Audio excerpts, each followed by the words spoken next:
and welcome to Legalized Thought Leadership video series. I'm Jim Leffler, and with all of the much publicized high-tech methods that fraudsters use to steal customer data and other highly sensitive corporate secrets, one thing has always remained a constant: social engineering. Take email phishing attacks, for example. The traditional phishing email casts a wide net, hoping to catch several victims. Like the good old Nigerian prince who just wants to park his cash in your bank account, many of these emails are still fairly obvious. The most important thing to look for is the sender's domain name. Even if the email address is masked by an apparently legitimate company, you can hover over it to see the true email address. A general salutation, like "Dear Sir" or "Madam," is another red flag. Then there's always the poor spelling, grammar, and/or punctuation. If these aren't enough red flags, you could even take the time to research what usually turns out to be a fictitious address. In any event, responding to this email or clicking on any links therein opens the door for fraudsters.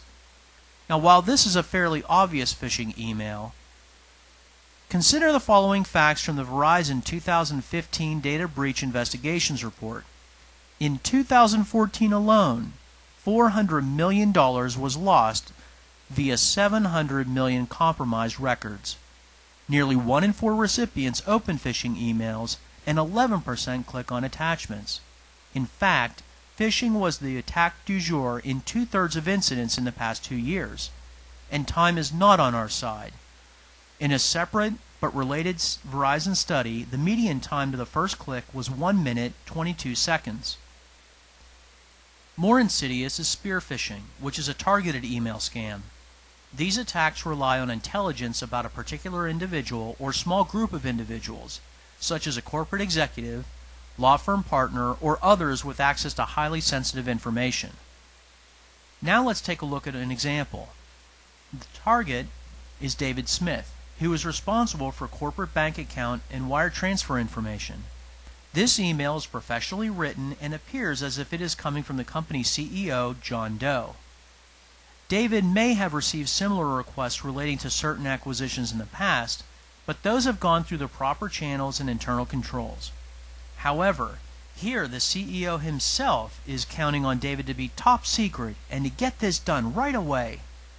Moreover, Jane Jones, the attorney who will be sending him wire instructions, is the name of a real attorney in the company's legal department. So David might be inclined to do what the fake John Doe says. Now this email does look legitimate, except for one thing: the domain name of the sender.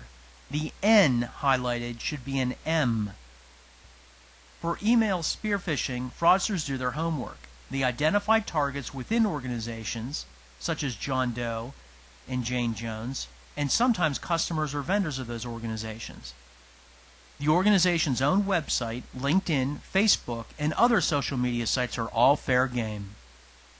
The second part of this scheme is for the fake Jane Jones to provide David with the wire transfer instructions. Again, note the same characteristics as the first email: professionally written, ostensibly from someone in a position of authority, and stressing secrecy and urgency. The attachment will contain the information David needs to wire money into what he believes to be the proper account. Whether David falls for this scheme depends on many human factors. Is he generally skeptical to the point of double-checking the sender's email address?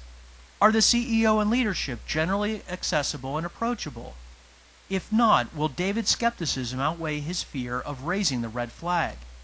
In fact, people like David have fallen for this scheme, resulting in the loss of millions of dollars. Variations of spear phishing have also been successful at stealing sensitive client information from law firms and, of course, millions of customer records from retailers and banks. The IT folks defending cyber attacks by closing security vulnerabilities, strengthening firewalls, and the like are vitally important. Remember that you and every other end user are on the front lines as well. Effective training, accessible and approachable management, and a philosophy of embedding compliance and risk management into everyone's roles and responsibilities are just a few of the ways the human element can be brought to bear in fighting fraud. Just remember that every one of us is a gatekeeper. I hope this brief overview makes you stop and think about what you can do in your own organization to help reduce the chances of successful phishing attacks. For more information on this topic or how our team of experts might be of service, please visit legaliroi.com or email me directly. Thanks for watching, and stay in control.